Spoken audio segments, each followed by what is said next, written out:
Now, from the WCCO Live Desk, you're watching CBS News Minnesota.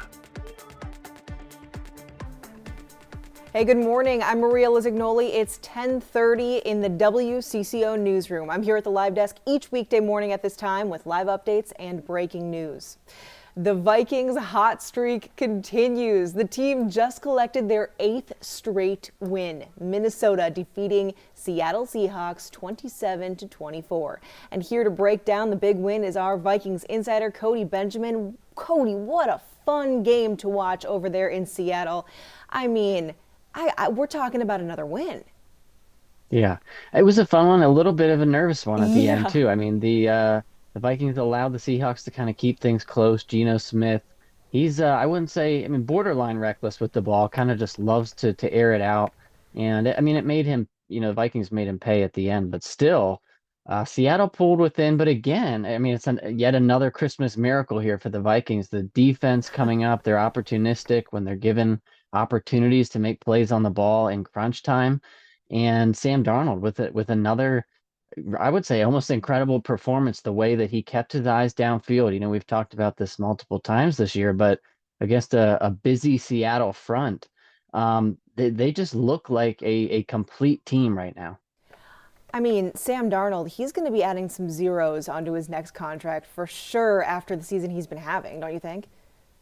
Absolutely, whether that's in Minnesota or elsewhere. But with each passing week, I mean, the more that he does this in Minnesota, the more likely it is that maybe he gets that payday wearing purple. I mean, the Vikings obviously have a premium investment in JJ McCarthy as their future, but Sam Darnold is right now. This is happening, and he is, 30 plus touchdowns, and he's passing the eye test with flying colors. He had a couple games earlier this year where there was a couple turnovers, a couple of erratic games, but on the whole, I mean, he has just operated Kevin O'Connell's system with authority. I mean, the way he's thrown the ball, and against Seattle, the touchdown, the deep ball to Justin Jefferson. I mean, it just made me think this guy's, I mean, he's playing fearlessly right now, and you see it, and it's inspiring for the rest of the team. He feeds Justin Jefferson and Jordan Addison as he should, and that's why the Vikings right now are, I mean, they're on a path to still potentially stealing that number one seed in the NFC. Who else do you feel like was MVP of the Vikings win over the Seahawks? Yeah, it's a cop out answer. It's an easy answer, but I mean Justin Jefferson. I mean the way that the wide receivers. I mean even Jordan Addison as well. The way that the wide receivers and the pass catchers in general just work for the Vikings. It's not like they make it easy on Sam Darnold, but they certainly they boost his confidence. It's kind of a cycle. I mean Sam Darnold, he's playing with authority this year more than he ever has in his NFL career, but he's also got at his disposal. I mean, maybe the best wide receiver duo in the NFL. Just the craftsmanship, the technique, the way that these guys work the sideline. When he's throwing the ball up, you expect that one of those guys is going to be there to make a play. Well, despite this, 8th straight victory, do you have any major concerns right now?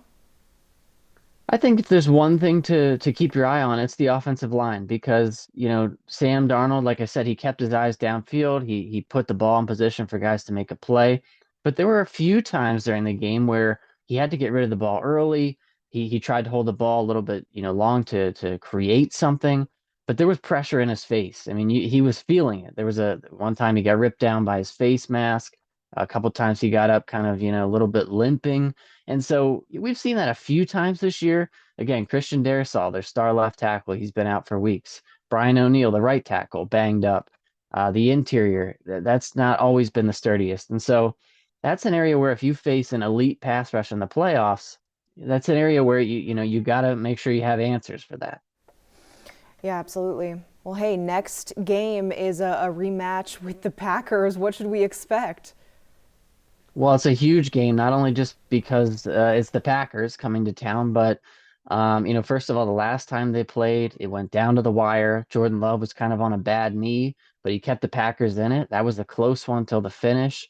But it's also important just for the standings. I mean, like I said, the Vikings are, with the Eagles losing to the Commanders on Sunday, that was helpful to the Vikings' chances of getting the number one seed. And right now, it's really a battle between them and the Lions. And so you can't overlook the Packers. The Lions are also, they've got a rematch with Detroit in Week 18. But Jordan Love's going to come in motivated. The Packers are also playing for position. yeah, seeding in the playoffs. And so a huge afternoon game at US Bank Stadium on Sunday. Oh, yes. And then I guess if we wanted to quickly talk about the Christmas games, we've got Yeah. Beyonce singing, which is awesome. Anything you are looking forward to for watching football on Christmas? Well, it'll be weird to have, midweek, Wednesday football. They've really spread it out across the week this week, obviously for the holiday season. I think it's interesting that, they are rematching the teams or remixing the teams rather that played on Saturday. So you've got, the same four teams, Steelers, Chiefs, Texans, and Ravens. That's a battle of AFC heavyweights. I'd be interested, Kansas City once again in position for the number one seed in the AFC. But I think the Ravens can be a force to be reckoned with. When Lamar Jackson's firing on all cylinders, I think Baltimore is a real threat in the AFC. Amazing. Cody, thank you so much. We appreciate you taking the time out from your holiday travels to talk with us about the Vikings, and happy holidays. Yeah, there's a big gift under the Christmas tree for the Vikings fans, right? 8 straight wins, 13-2. I mean, celebrate. It's Yes, it's a good time for it. it's Thanks a for having great me, though, time. Maria. Absolutely. Yeah, thank you so much. Well, hey, just like Cody said, Vikings take on Green Bay Packers next Sunday here at home at US Bank Stadium.